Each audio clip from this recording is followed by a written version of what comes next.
আপনার গ্রামের বাড়ি না কোন জায়গায় কাকা? বারোপাড়া না? রমজান মাসে তো আসেন না এদিকে?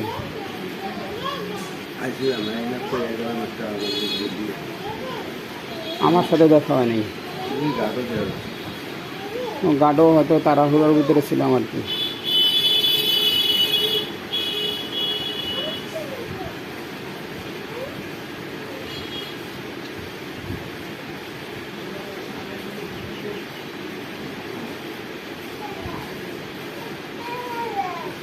আর কিছু লাগবো? আইসেন, আইসা খাইয়ে দেন যখন এদিকটা যান, ঠিক আছে?